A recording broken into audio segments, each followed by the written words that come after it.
Oli, oli. ¿Cómo está mi gente bonita? ¿Cómo está mi gente hermosa? ¿Quién los quiere? Buenas tardes, buenos días, bueno, lo que sea que estén teniendo mi gente. Yo soy Aldo Ramírez López y esto es Con Comentarios. El día de hoy, chavos, ¿qué creen? Chavos, chavas, chaves. ¿Qué creen? Pues ya, este es el capítulo 11 que le vamos a dedicar a El amor y otras pasiones de Arthur Schopenhauer. Y justo habrá un capítulo 12 y con ese lo finalizamos.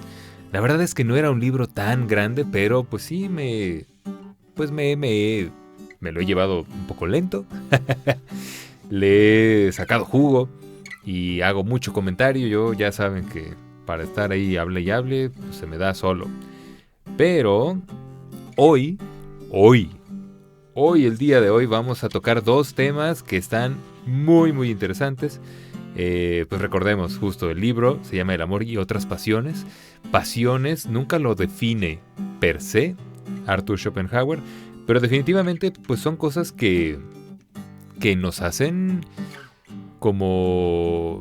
que nuestras vidas definitivamente se revolucionen o cambien o nos hacen tomar decisiones o simplemente nos mueven. Simplemente hay algo dentro de estos temas que genera un movimiento dentro de nosotros. Y los dos temas que vamos a ver hoy, porque nos va a dar tiempo de ver estos dos temas, uno es muy pequeño, son dos temas que a mí me parece que además son temas clásicos que causan que la gente se pelee. Muchos otros temas tienen que ver con una reflexión propia profunda, con ansiedades, con las relaciones de pareja. Pero los dos temas de hoy van a ser ni más ni menos que la religión y la política. ¿Cuántas veces nos hemos peleado por estos temas? Vamos a ver qué dice el buen Arthur Schopenhauer, que yo lo quiero mucho, ¿saben? No es por nada, pero después de leer ya casi todo el libro, de que ya son 11 capítulos con él, ya lo quiero mucho ahora sí. O sea, sí es un viejito rancio. Y la neta, pues ya muchas de sus opiniones hoy en día caen en lo cancelable y pues sí, como locuras ya fuera de época. Pero aún así hay mucho que se puede recoger de lo que él dice. Y vamos a ver qué nos dice sobre la religión. No cabe duda. El conocimiento de la muerte, la consideración del sufrimiento y de la miseria de la vida son los que dan impulso más fuerte al pensamiento filosófico y a las interpretaciones metafísicas del mundo. Si nuestra vida no tuviese límites ni dolores, tal vez a ningún hombre se le hubiera ocurrido la idea de preguntarse por qué existe en el mundo y si se encuentra constituido precisamente de esta manera. Todo se comprendería por sí mismo. Así se explica también el interés que nos inspiran los sistemas filosóficos y los religiosos. Este poderoso interés refiérese sobre todo al dogma de una duración cualquiera después de la muerte. Y si las religiones parecen preocuparse ante todas las cosas de la existencia de sus dioses y emplear todo su celo en defenderla, en el fondo es únicamente porque relacionan con esa existencia el dogma de la inmortalidad y lo consideran como inseparable de ella. Solo le llega al alma la inmortalidad. Ok. Si pudiese asegurarse de otro modo la vida eterna al hombre, al punto se enfriaría su ardiente celo por los dioses, y hasta cedería el sitio a una indiferencia casi absoluta en cuanto se le demostrase de un modo evidente la imposibilidad de la vida futura. Por eso los sistemas materialistas o los sistemas escépticos del mundo nunca ejercerán una influencia general o duradera. ¡Ay, qué bueno está esto! ¡Dios mío! Muy interesante. No lo comparto del todo, la verdad. Yo siento que que sí, por supuesto, hay una curiosidad y un pavor intrínseco hacia la muerte. La verdad es que yo creo que todos nos sentimos un tanto preocupados por qué va a pasar. Tal vez algunos ya tienen una idea o un sistema filosófico o religioso que les da muchísima tranquilidad, y a esas personas que me estén escuchando, qué bueno. La verdad es que qué envidia. Porque pues está padrísimo, ya una cosa menos de qué preocuparse. Pero siento que también no es lo único que nos hace creer en los dioses. Schopenhauer dice que sí, lo acaba de decir con todas sus letras. Si no existiera el miedo a la muerte y la curiosidad de si el alma es inmortal y qué va a pasar conmigo una vez que muera, no nos importarían los dioses, según él. Pero yo creo que también está este asunto de el sentirnos pequeños e insignificantes ante un universo, deja tú un universo, ante un mundo. Nuestro mismo planeta es muy grande, tiene muchas cosas y da mucho miedo en algunos momentos, al grado que yo me atrevería a asegurar que aun si no existiera el miedo a la muerte, aún así las tormentas eléctricas hubieran generado los mitos de Thor o de Tlaloc rompiendo jarrones en el cielo, y que por eso suena así, porque es de verdad muy impresionante. Nos hace sentirnos no dueños del mundo, nos hacen sentirnos una parte chiquitita, y ese miedo yo creo que es suficiente como para generar todos estos pensamientos mitológicos y generar sistemas religiosos, yo diría. Ustedes díganme qué opinan. Pero, pues lo dice con una seguridad, como siempre, definitiva, el buen Arthur Schopenhauer. Continuemos. Templos e iglesias, pagodas y mezquitas atestiguan en otros tiempos con su magnificencia y su grandeza la necesidad metafísica del hombre que, fuerte e indestructible, sigue paso a paso a la necesidad física. Verdad es que, si estuviésemos de humor satírico, pudiera añadirse que esa necesidad es modesta, pues se contenta con poca cosa. Fábulas burdas, cuentos insulsos, y a menudo no hace falta nada más. Grábense temprano en el espíritu del hombre, y esas fábulas y leyendas llegan a ser explicaciones suficientes de su existencia y puntuales de su moralidad. Bueno, también está el asunto del pensamiento moral. Vamos a ver.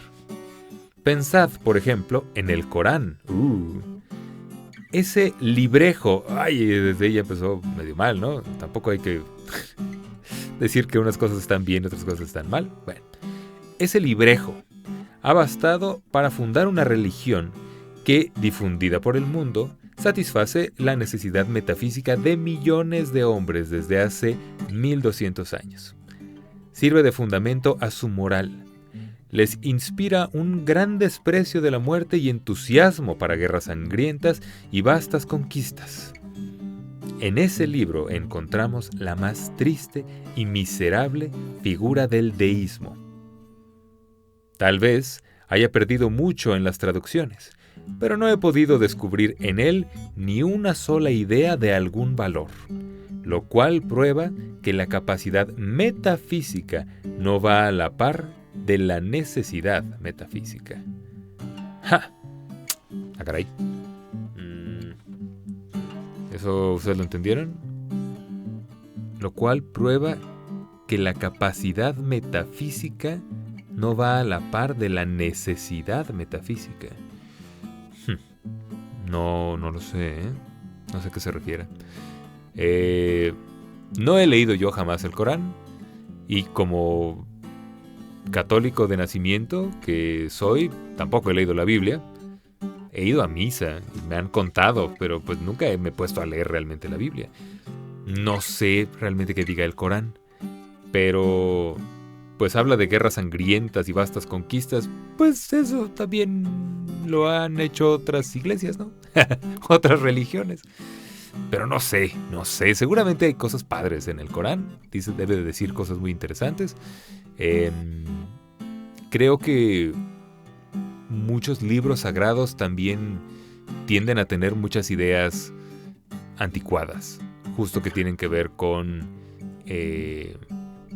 pues sí, yo diría misoginia, sexismo, tal vez todavía ni siquiera podría decir transfobia, porque creo que pues ni siquiera lo mencionaban, pero sí homofobia.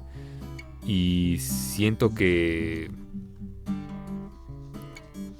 de casi cualquier libro sagrado vamos a poder rescatar buenas ideas, conceptos interesantes, pero es difícil seguirlo así como al pie de la letra, sin caer en cosas complicadas, feas, y que la verdad segregan. Creo que exactamente la palabra aquí es que segregan.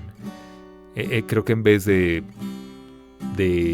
tratar de hermanarnos, tienden a separar a la banda. Entonces, pues no sé. Busquemos la manera de que lo que sea que hagamos, yo creo que mejor nos una a que nos separe. Ahora sí.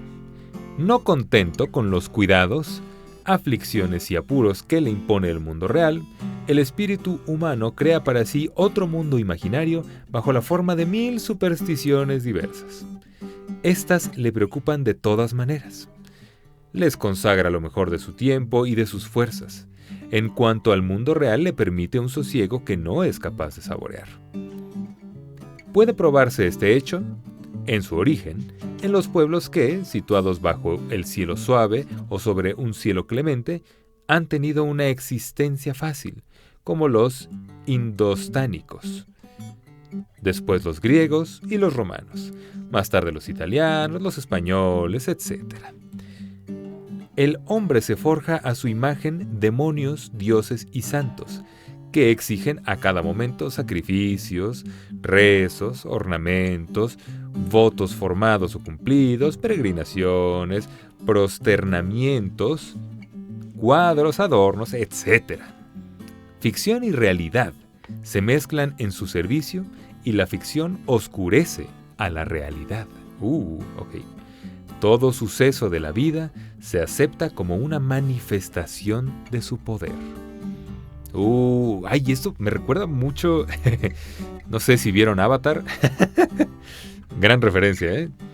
Había un capítulo de Avatar donde justo hay una adivina. Llegan a un pueblo donde hay una adivina y creo que la adivina justo todo mundo cree mucho en ella y creo que lee las nubes, algo así.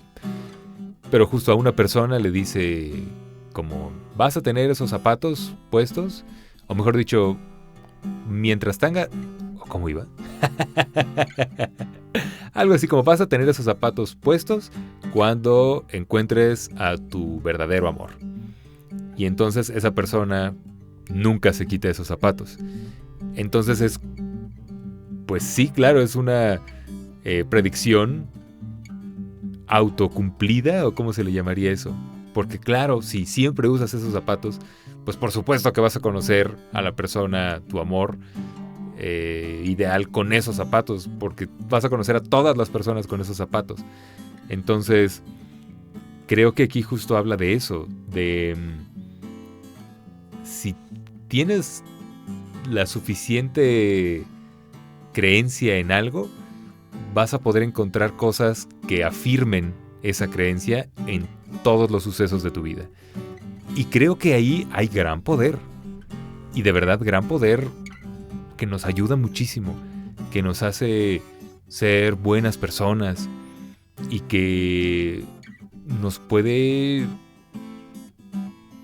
hacer ser personas generosas, que busquemos el bien. O sea, yo creo que todas esas son cosas muy útiles. Pero siento que también con ese gran poder viene una gran responsabilidad. Y creo que se ha demostrado también durante mucho tiempo ya que muchas veces ese poder se ha utilizado para cosas malas, para marginar gente, para generar, justo como aquí decía, ¿no? Esta cosa, guerras sangrientas, conquistas, esclavitud, o sea, hay muchas cosas aquí que si somos lo suficientemente tercos, pues por supuesto que va a tener sentido en nuestras mentes. Ahora, sigo. Las conversaciones místicas con esas divinidades ocupan la mitad de los días y sostienen la esperanza sin cesar. El hechizo de la ilusión las hace a menudo más interesantes que el trato con seres reales. ¿Qué expresión y qué síntoma de la ingénita miseria del hombre, de la urgente necesidad que tiene de auxilio y asistencia, de ocupación y pasatiempo? Oye, eso está muy interesante también. Habiendo tantas cosas por hacer, ¿por qué será que sí, justo como que gastamos tanto tiempo y tanta energía en inventar cosas que no existen? Como vemos la naturaleza y de verdad es imposible de imaginar todo lo que hay en nuestro planeta, en el universo. Si con que te vayas al bosque y realmente pongas atención, vas a ver un montón de cosas que son impresionantes, que nunca te has imaginado que existen. Y si pudieras como tener ahí un micrófono, hoy tú, un microscopio o una lupa o algo así para ver de ese árbol enorme de 30 metros, las cosas chiquititas que están pasando justo cerca de sus raíces, en la corteza, de verdad que no lo podrías creer, o sea, te irías para atrás, es como, no manches, esto es como sobrenatural, esto es como magia. Pero aún así, aún teniendo todo eso, algo dentro de nosotros nos ha hecho siempre crear cosas fantásticas. Queremos el caballo, pero con alas. Y queremos el toro, pero con mitad cuerpo de hombre. Y la mujer que nade y tenga mitad cuerpo de pez. O sea, ¿por qué? ¿Qué nos pasa? O sea, está padre y yo siento que es muy bonito y a mí me gusta mucho, por ejemplo, la ciencia ficción, me gusta mucho la literatura fantástica, pero creo que nunca me lo había preguntado realmente tanto como el por qué. ¿Será justo eso? Como tal vez Schopenhauer diría, como vivimos una vida llena de dolores y de miseria, pues nos refugiamos en esa fantasía. Puede ser, no nos suena ilógico.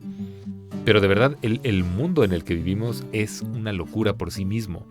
No requiere que le inventemos más. Y aún así, cultura que ha existido, cultura que se ha inventado, cosas locas, cosas que no existen. Entonces, no sé por qué. Porque sí, necesitamos nuestra urgente necesidad de auxilio, asistencia, ocupación y pasatiempo.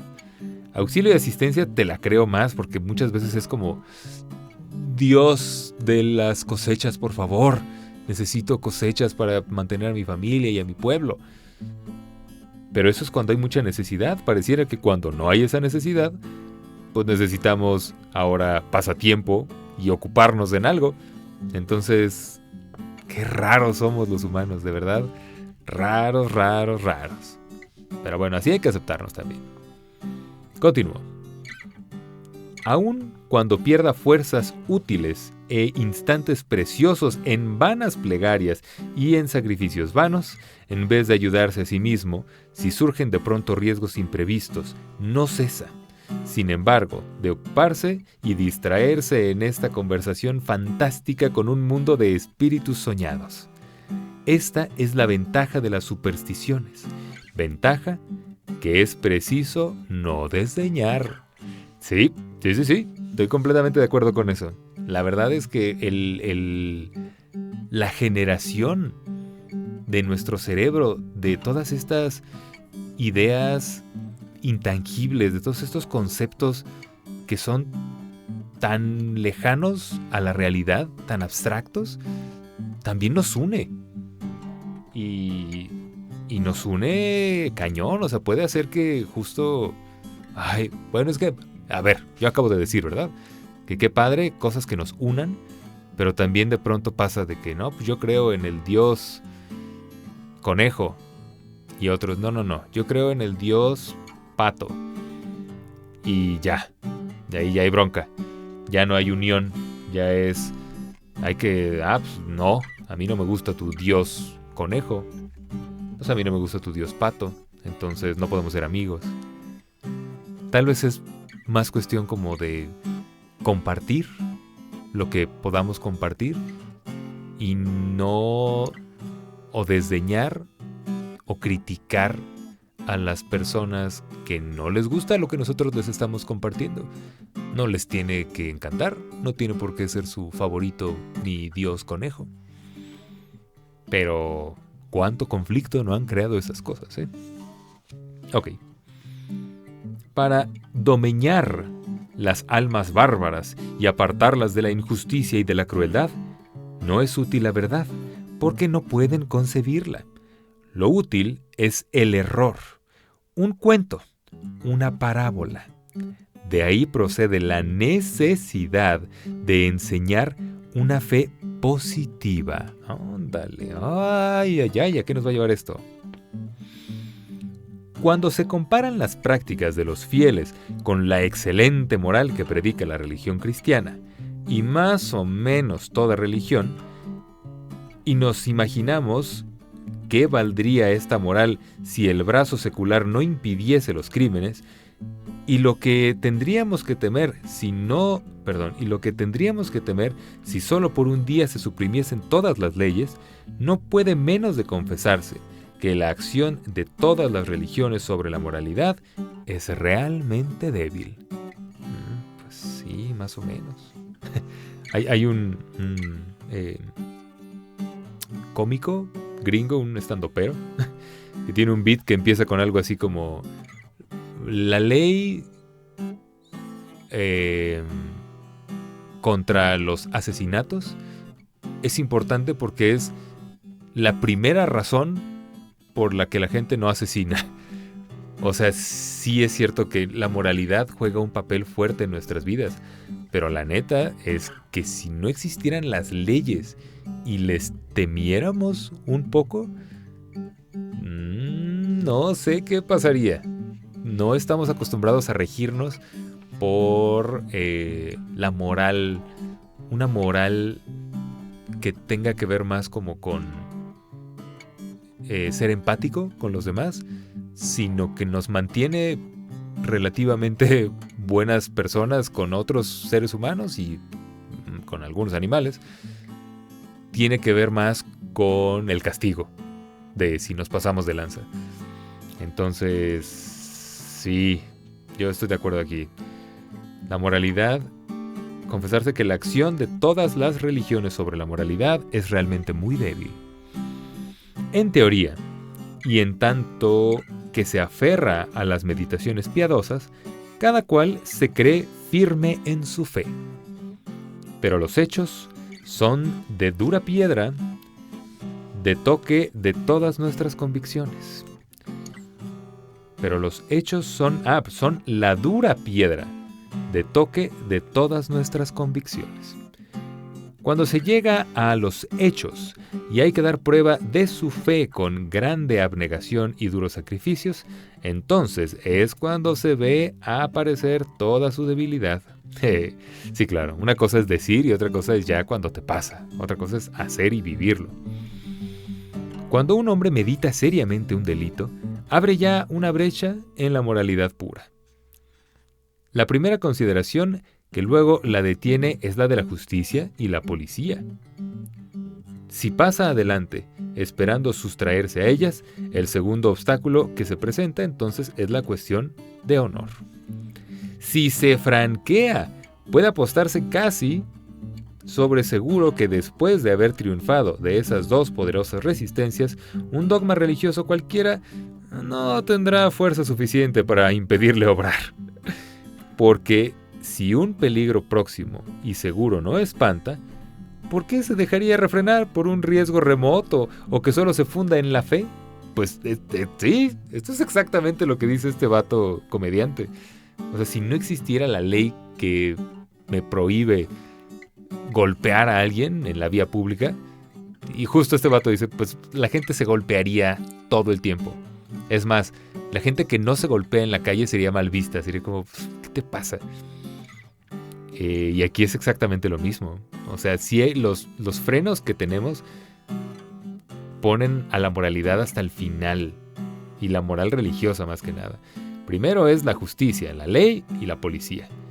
Y después, si está ese rollo, está un poco el honor, un poco el qué dirán. Pero si ya pasaste esos dos niveles, tal vez ya no te dé tanto miedo. Ay, pero pues no sé. Porque Diosito dice no robarás. No, pues si ya pasaste por esas cosas, probablemente ya es lo que menos te importa. Y eso ni siquiera nos hemos metido en las razones por las cuales alguien robaría. Porque además si roba por una necesidad, ¿qué pasó ahí? Pero no es el tema, perdón. Lo que había de moral en la religión de los griegos reducíase a bien poca cosa, limitándose poco más o menos todo ello al respecto del juramento. No había allí ni moral ni dogma oficiales. Sin embargo, no vemos que la generosidad de los griegos haya sido moralmente inferior a los hombres de los siglos cristianos. La moral del cristianismo es infinitamente superior a la de todas las demás religiones que antes aparecieran en Europa.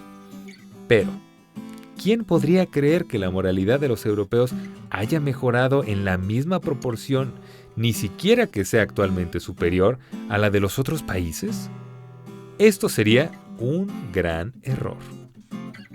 Entre los mahometanos, los gebros, los indostánicos y los budistas se encuentra por lo menos tanta honradez, fidelidad, tolerancia, dulzura, beneficencia, generosidad y abnegación como entre los pueblos cristianos. Además, sería larga la lista de las crueldades bárbaras que han acompañado al cristianismo. Eso es muy cierto. Cruzadas injustificables, exterminio de gran parte de los primitivos habitantes de América y colonización de esta parte del mundo con esclavos negros arrancados sin derechos ni sombra de derechos de su suelo natal y condenados toda su vida a un trabajo de galeotes. Persecución infatigable de los herejes, tribunales de inquisición que claman venganza al cielo, noche de San Bartolomé. Ejecución de 18,000 holandeses por el duque de Alba, etc. Hechos poco favorables que dejan en la incertidumbre acerca de la superioridad del cristianismo. Sí. Lamentablemente yo creo que no hay religión que se salve de ese tipo de cosas. Pues yo últimamente, ¿saben? He estado yendo al centro budista de mi ciudad. Y pareciera mucho más tranquilo. Justo estoy tomando ahorita un curso de ética budista. Y es muy bonito. Lo ven todo muy sencillo. Hablan como de condiciones y acciones o resultados.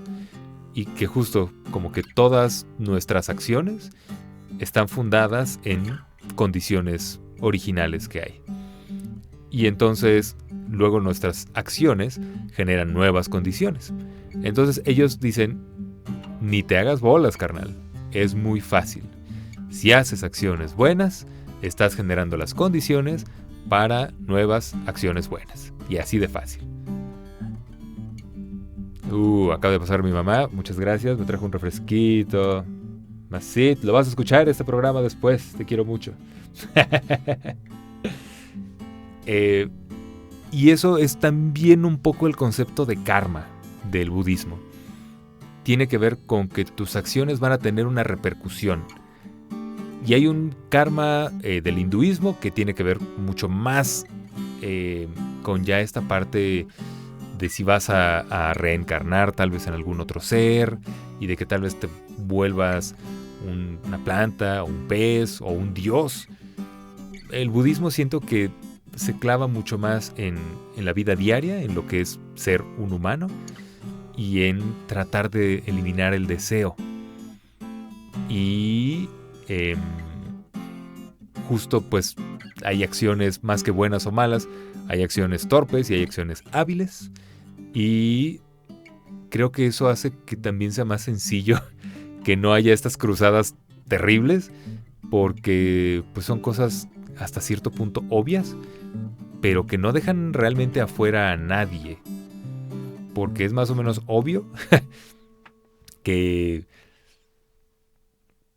si matas a alguien, pues como que pues va a haber una repercusión negativa, y justo estás generando entonces las condiciones negativas para que otra acción probablemente negativa salga de ahí. Entonces es muy lógico, lo había escuchado también como que es una ética muy natural, y supongo que tiene que ver también con la moral del budismo, que pues sí, justo tiene que ver más como con las consecuencias de tus actos, más que cualquier otra cosa. Siento que el cristianismo presume mucho de justo, ¿no? Como de una moral intachable, y al grado de que quien no tenga esa moral intachable hay que señalarlo, y ese es malo, y tampoco nos lleva a nada bueno eso, ¿no? Como que realmente vale la pena. Tiene sentido, en vez de tratar de ser empático con esa persona, vale la pena señalarlo y decirle tú te vas a ir al infierno. Y además con esa superioridad, también creo que eso genera un sentido de superioridad pues moral, que ha permitido que exista pues todo el asunto, ¿no? De las colonizaciones y todo ese rollo, porque pues a final de cuentas, si crees o eres lo suficientemente necio como para engañarte y autoengañarte y decir que lo que estás haciendo está bien, aunque evidentemente le está causando daño a alguien más, pues está muy fácil hacer cosas horribles, porque en tu mente, o bueno, tienes una forma de justificar por qué estás haciendo esas cosas. En el budismo, pensando solo como en las consecuencias de los actos, no puedes justificar eso. No hay manera. No existe. Pues es que Buda dice que haga eso. Pues no. Continuaré. La religión católica es una institución para mendigar el cielo, que sería demasiado incómodo merecer. Los clérigos son los intermediarios de esta mendicidad. La confesión fue una feliz idea, porque, en verdad, cada uno de nosotros es un juez moral, perfecto y competente, que conoce con exactitud el bien y el mal. Esto es cierto de cada uno de nosotros, con tal que la información verse sobre las acciones ajenas y no sobre las propias, y con tal que solo se trate de aprobar y desaprobar, mientras que los otros se encargan de la ejecución. Por eso, el primero que llega puede tomar el absoluto, como confesor, el puesto de Dios. Ándale. Las religiones son necesarias al pueblo, y hasta resultan para él un beneficio. Hasta cuando pretenden oponerse a los progresos humanos en el conocimiento de la verdad, hay que echarlas a un lado con todos los miramientos posibles. Pero pedir que un gran ingenio, un Goethe, un Shakespeare, acepte por convencimiento los dogmas de una religión cualquiera, es pedir que un gigante calce los zapatos de un enano. En realidad, toda religión positiva es la usurpadora del trono que pertenece a la filosofía. ¡Ay, qué bonito! Por eso los filósofos siempre serán hostiles a la religión, aun cuando debieran considerarla como un mal necesario, unas muletas para la debilidad morbosa del espíritu de la mayoría de los hombres. En la nueva filosofía, Dios representa el papel de los últimos reyes francos bajo los mayordomos del palacio. No es más que un hombre que se conserva para mayor provecho y comodidad, a fin de introducirse con más facilidad en el mundo. Uf. Ay, pues, híjole, aquí también es un gran tema. Creo que sí, la religión, o sea, aquí hablan de la religión como un mal necesario. Y más que eso, yo diría que la religión es un arma de dos filos. Es una herramienta. Y como cualquier herramienta, una herramienta también puede ser un arma. Creo que una herramienta bien utilizada puede ser de gran provecho para todos. Y en este caso es lo mismo. El pensamiento religioso o mitológico puede ser de verdad de gran ayuda para unir gente, para legar valores, para contar historias, para hacer rituales, o sea, para un montón de cosas. Pero también en algún momento yo creo que alguien notó que todas esas cosas que se pueden hacer con esta herramienta también te permiten sacarle muchísimo provecho si eres una persona ávida de poder, una persona ávida de recursos y de lo que sea. Si te gusta tener, si lo que quieres es poseer cosas, a través de la religión, si lo sabes justificar bien, pues vas a lograr obtener básicamente todo eso. Y creo que sí es un problema. Es un grave problema que tienen las religiones. Son muy fáciles de malinterpretar. No dudo que un gran porcentaje de las religiones, si no es que todas, al inicio solo tenían buenas intenciones. El chiste era mandar un mensaje bonito de unidad que sirviera para que la gente funcionara mejor en sociedad y los pueblos funcionaran mejor y todo el mundo fuera feliz. Pero llegan momentos donde algo pasa y tal vez es el sistema no necesariamente religioso, sino el sistema político, el sistema social en el que estamos, que nos va empujando a que realmente no se cumplan los objetivos de la herramienta, sino que se utilice como un arma. Entonces, no sé, hay muchas cosas que se pueden hacer y yo creo que está padre. Hay gente que está haciendo cosas muy hermosas dentro de sus religiones y yo creo que eso vale mucho la pena conservarlo. Pero pues también no podemos fingir que no hay gente también haciendo cosas horribles.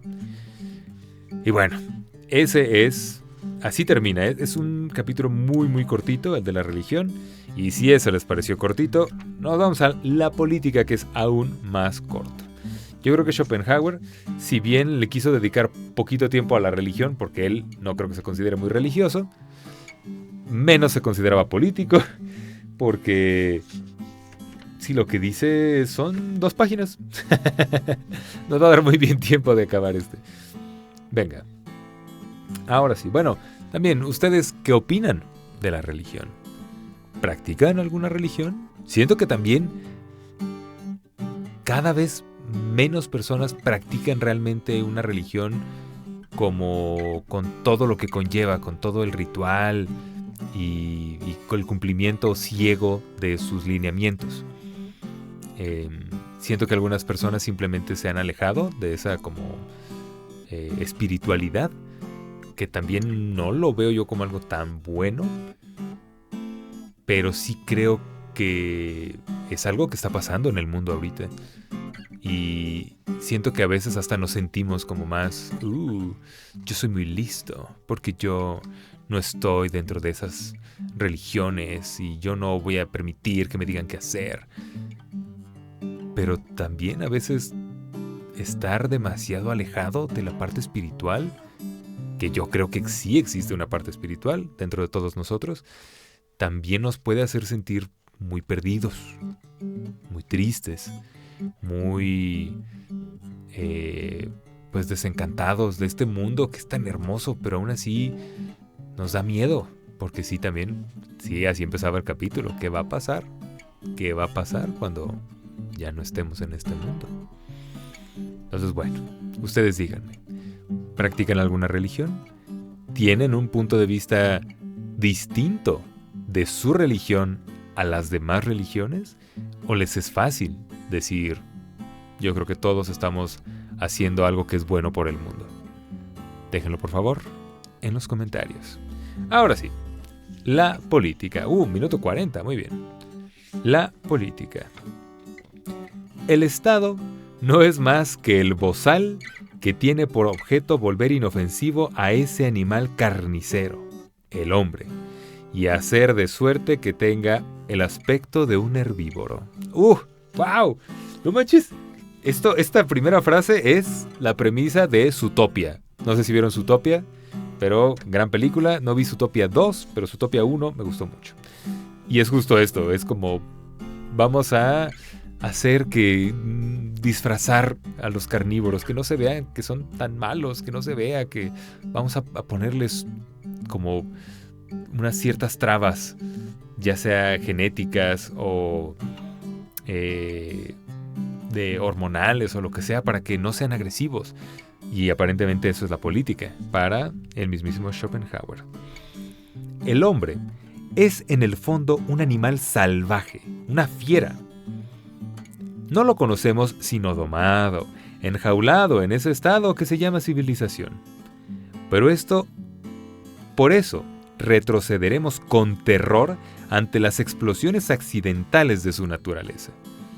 Que caigan, no importa cómo, los cerrojos y las cadenas del orden legal, que estalle la anarquía y entonces se verá lo que es el hombre. Y yo creo que ahorita hay mucho miedo generalizado por la caída del orden mundial. Creo que muchos nacimos en un momento en el que pues Estados Unidos siempre ha sido como esta gran potencia que, para bien o para mal, y por supuesto haciendo cosas horribles, tremendamente feas y tremendamente malas, pero como que de cierta forma él parecía ser, ¿no? Casi que el papá que decide esto está bien, esto está mal. Y en este momento que pues empieza a ser un caos ese país con tanta fuerza, y que empieza a perder fuerza, y que empieza a tomar acciones también desesperadas. O sea, lo que está haciendo en Venezuela, ¿qué pedo? ¿Qué está pasando? Siento que también ya es muy difícil ya mantenerlo con esta máscara de entre que salvador y de entre que sabe lo que está haciendo. Y creo que para bien o para mal daba cierta estabilidad esa imagen.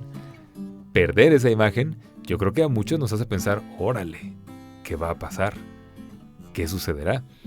Yo no sé si a mi generación le va a tocar, si le va a tocar a la generación de mis sobrinos, pero yo creo que sí vamos a ver un cambio fuerte en cómo nos organizamos como países y como grupos más pequeños. Yo soy un creyente de este asunto de que se pueden hacer cosas como muy a nivel microsocial, vamos a llamarlo así, muy local. Y es como el buscar entonces la comunidad y estar como, mira, no podemos hacer cambios a nivel global desde aquí, desde mi colonia, pero sí podemos hacer nosotros cambios a nivel súper local. Y vamos a mejorar el alumbrado público, vamos a tratar de que sea seguro aquí, vamos a plantar un huerto. Yo sé, es súper hippie, soy biólogo, no lo disfrazo, así es para mí. Yo espero en algún momento, ya muy viejo, vivir en una comuna, con mi pareja, con amigos, con gente que yo conozca y con las que tenga mucha confianza y que los quiera. Entonces, no sé si va a pasar. Pero es verdad que si no hay leyes y si hay anarquía, ahí es donde se ve cómo es realmente el humano. La organización de la sociedad humana oscila como un péndulo entre dos extremos, dos polos, dos males opuestos, el despotismo y la anarquía. Cuanto más se aleja del uno, más se aproxima al otro. Entonces, ¿se os ocurre que el justo medio sería el punto conveniente? ¡Ja! ¡Qué error! Estos dos males no son igualmente estos dos malos no son igualmente malos y peligrosos. El primero, que es el despotismo, es infinitamente menos de temer. En primer término, los golpes del despotismo no existen sino en un estado de posibilidad, y cuando se manifiestan con hechos, no alcanzan más que a un hombre entre millones de hombres. En cuanto a la anarquía, son inseparables la posibilidad y la realidad. Sus golpes alcanzan a cada ciudadano todos los días. Ay, sí está un poco de miedo, ¿no? Eso. La especie humana está para siempre y por naturaleza condenada al sufrimiento y a la ruina. Bueno, eso lo ha venido diciendo desde el inicio. Él muy, ¿cómo se llama? Muy budista, muy hinduista, de que pues básicamente la experiencia humana es una experiencia de dolor, de dukkha, de sufrimiento. Aun cuando con ayuda del Estado y de la historia se pudiesen remediar la injusticia y la miseria, hasta el punto de que la Tierra se convirtiera en una especie de jauja, los hombres llegarían a pelearse por aburrimiento, a precipitarse unos contra otros, o bien el exceso de población traería consigo el hambre y ésta los destruiría. Yo no estoy de acuerdo en eso, ¿eh? A mí me encanta la idea de pensar que justo el aburrimiento nos ha llevado a generar cosas como los deportes, que pues, son competencias, pero bien llevadas son competencias inofensivas y que está padre y es como, pues sí, resultó que este es mejor para brincar y este otro es mejor para nadar, pero no sé, yo, Aldo Ramírez López, no creo que si no tuviéramos otra cosa que hacer pelearíamos por aburrimiento. Yo no lo creo. Siento que hay muchas otras cosas en que entretenerse, pero no lo sé. Ahora, es raro que un hombre reconozca toda su espantosa malicia en el espejo de sus actos. ¿Pensáis de veras que Robespierre, Bonaparte, el rey de Marruecos o los asesinos que suben al patíbulo son los únicos malos entre todos los hombres? ¿No veis que muchos harían otro tanto si pudiesen? Propiamente hablando, Bonaparte no es más malvado que muchos, por no decir que la mayoría de los hombres. No tiene más que el egoísmo tan común que consiste en buscar su bien a expensas de los demás. Que esto creo que se está autorreferenciando un poco cuando hablaba de los 3 resortes de la moralidad, como 3 motores de las acciones de los hombres, y justo uno de esos era el egoísmo. Hay algo en nosotros que queremos que sea fácil todo y que sea para nosotros. Entonces, pues creo que por ahí va. Lo único que lo distingue es una fuerza más grande para satisfacer esa voluntad, una inteligencia mayor, una razón más grande, un valor más grande. Además, el azar le daba un campo favorable. Gracias a todas esas condiciones reunidas, hizo en pro de su egoísmo lo que otros 1000 apetecerían pero no pueden hacer. Todo granuja que con su malicia se proporciona la más ínfima ventaja con detrimento de sus camaradas, por mínimo que sea el daño que cause, es tan malo como Bonaparte. ¡Wow! Debatible, ¿no? No sé. O sea, entiendo que si nos vamos a eso, se podrían equiparar ambas cosas, pero no sé. No creo. O sea, no es lo mismo justo quitarle la silla a alguien que ocupar el país de alguien más. Yo creo que sí son cosas diferentes. O sea, él dice que es lo mismo por principio y que la magnitud tiene que ver simplemente con los factores que están en cada caso. Pero yo no creo, la verdad. Y al principio hablaba de que justo, ¿no? ¿Son estos los únicos hombres malos entre todos los hombres? También me hace pensar, bueno, ¿qué es la maldad? ¿Sí podemos realmente como hablar de la existencia de la maldad? Yo sé que aquí estoy siendo seguro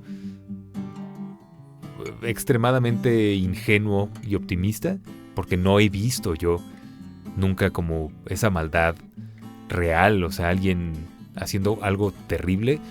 Tengo muchísima suerte, me siento muy afortunado, no he visto nunca nada de eso. Pero yo diría que casi todo acto está fundado en algo.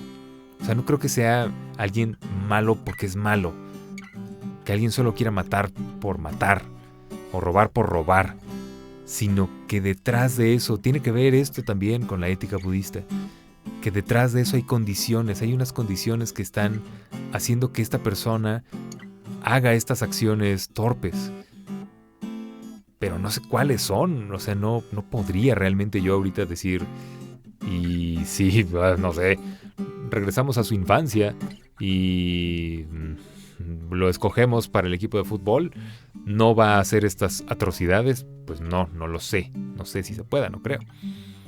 Pero yo no sé, yo sí dudaría de la existencia de la maldad como tal. Yo creo que es más de ignorancia de que los actos que tú estás llevando a cabo le están causando a alguien dolor. Y es esta creencia como de que pues es más importante lo que yo hago y mi comodidad a lo que hace alguien más y a su forma de vida, lo que genera este tipo de cosas horribles. Entonces, pues no sé, yo creo que no existe la maldad como tal. Igual, ¿cuál es su opinión?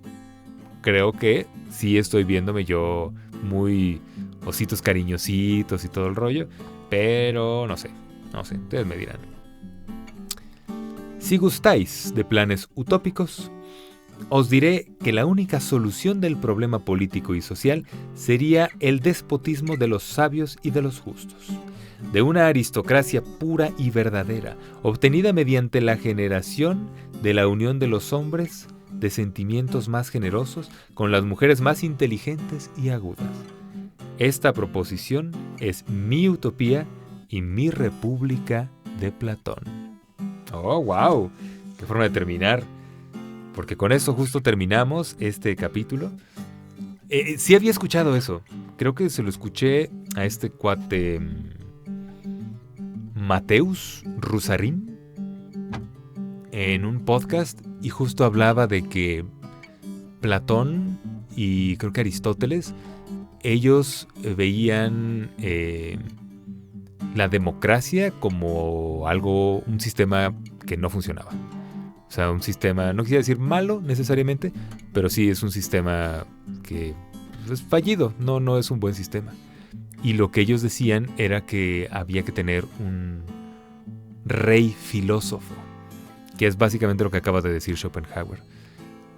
Alguien debe tener el poder y alguien debe poder mandar sobre los demás utilizando las leyes como su poder y generando una convivencia donde haya decencia entre la gente, entre el trato que hay con la gente. Pero la clave es, pues hay que saber elegir a esta persona, y lo que ellos decían es, no vamos a elegirlo popularmente, porque pues como el pueblo, ¿qué somos? Somos una masa torpe que en mi caso, que soy de Cuernavaca, elegimos a Cuauhtémoc Blanco, un jugador de fútbol corruptísimo como nuestro, bueno, que no sabemos si lo elegimos o lo hicieron ahí chanchullo en las elecciones, nadie sabe. Pero el punto aquí es que ellos decían que se tenía que generar este rey filósofo. Y básicamente lo que proponían era un sistema donde desde niños eran elegidos estos grupos, estas personas aristócratas normalmente, y eran, pues sí, entrenados para ser buenos gobernantes. Tenían que llevar muchos años de instrucción de todo, o sea, entender de política, entender de matemáticas, entender de escritura, entender de comercio, de relaciones políticas, de relaciones, pues sí, ¿no? Como internacionales, o ahí no sé cómo se llamaría. Pero además era una, como vamos a llamarlo así, una escuela que tomaba, creo que 50 años. O sea, era básicamente, vas a vivir para ser una buena persona profesionalmente y para poder servir a tu gente, a tu pueblo. También no sé si eso pudiera considerarse incluso una forma de, tal vez, esclavitud. Porque es como, entonces, lo quiera o no esta persona, porque son niños, era lo que planteaban, tiene que aprender a ser un buen líder. Y no suena mal, pero pues definitivamente está lejísimos de lo que estamos viviendo ahorita. Apenas vi, y con esto ya cierro porque ya va 1 hora, que un partido político de aquí de México, que es el PAN, abrió una convocatoria en una aplicación, o sea, en internet, y es como, ¿quieres ser nuestro candidato? Manda tus datos a esta cosa, ¿no? A esta página o en esta aplicación. Aplica en la aplicación. Y primero sentí como indignación. Sentí como de, no, esto es una tontería. O sea, ya cualquier persona puede ser el próximo gobernador. Porque no necesitas tener ninguna preparación realmente, sino que pues, si eres lo suficientemente popular, que eso es definitivamente lo que es la democracia. En este momento, aquí en México, se trata de ser popular. Y hay muchos políticos que ahorita son políticos porque tuvieron una carrera deportiva exitosa, actores, y estoy seguro que ya las próximas elecciones, que no estoy muy seguro cuándo sean, vamos a ver a nuestros primeros influencers políticos ya. Influencers que van a ser esta cosa de legisladores y que van a ser presidentes municipales y gobernadores, etc. Y después de que sentí esa indignación, después pensé, bueno, ¿qué realmente deberían estudiar las personas que se vuelven nuestros dirigentes políticos, las personas que nos gobiernan? Y ha habido de todo, como carrera política no sé si exista realmente una que sea como necesitas esto para mucho. Creo que es como personas que saben de leyes, justo, entonces son como abogados y este rollo. Pero pues el abogado no sabe nada de cómo se plantan cebollas. Y si ese abogado llega a ser, ¿cómo se llama esta cosa? Presidente, pues va a estar a cargo, sus decisiones van a impactar en millones de personas que siembran cebollas. Y no va a saber qué pedo. No va a tener ni idea de cómo se hace eso. Entonces no lo sé. Yo no sé si haya una preparación real que pueda funcionar para ser un buen dirigente. No tengo ni idea de qué podría ser. Creo que por lo menos sí deberían tener, no sé, pues una carrera universitaria, ¿no? En algún momento me dijeron justo que la carrera, siendo justo universitaria, parte del chiste de la universidad es que conoces un poco el universo. O sea, que te abre la mente a un montón de cosas. Y ya no son cosas como tan pequeñas, sino que trata un poco de unir conocimientos de muchas cosas. Y entonces es eso. Pero aún así no creo que haya algo que pueda prepararte para ser realmente un buen líder. Más que, pues tal vez sí, la idea de Platón y de Aristóteles. Que es, pues, desde chiquititos vamos a entrenarlos para eso. Y en teoría tenían que aprender de todo. O sea, ese filósofo rey tenía que aprender, por supuesto, filosofía. Era como que lo más importante. Pero tenía que aprender de todo. O sea, tenía que saber justo cuáles eran las temporadas en que se siembra, en que se cosecha. Nociones básicas de cómo se construyen casas, murallas, de cómo se defiende una aldea, de los tratos mercantiles que se tienen con pueblos cercanos, de cosas de navegación. O sea, se quería generar ahí, la verdad es que sí, un superhombre. Pero además, un superhombre en el sentido de que tuviera mucho conocimiento, pero además que fuera una persona honesta y con los valores de la época. Si bien creo que hay valores muy universales, también hay otros que pues sí tienen que ver, ¿no? con lo que estaba de moda en ese momento, con adorar a los dioses del Estado y todo el rollo. Pero bueno, ¿ustedes qué piensan, mi gente? Porque ya acabamos. Yo creí que iba a ser más rápido, pero igual nos tragamos la hora completa. Y el tema de la religión fue más largo, pero ambos temas me parecieron bien tocados.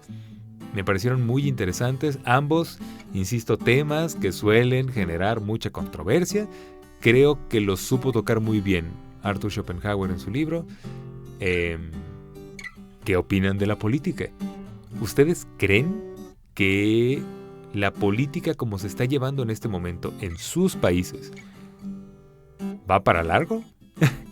Como que sí es un sistema que les está funcionando y que les funcionará 50 años más, 100 años más.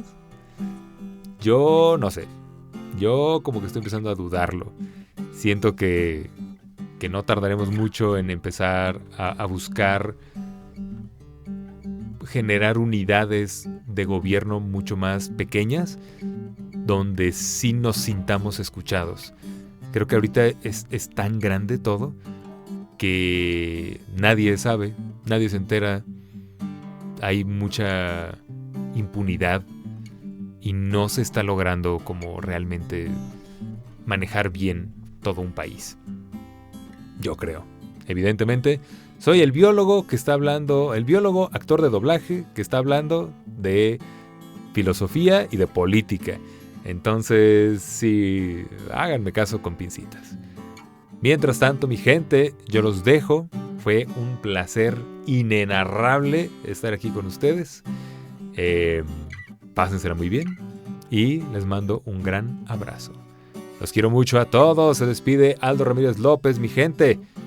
Cuídense mucho. Bye bye.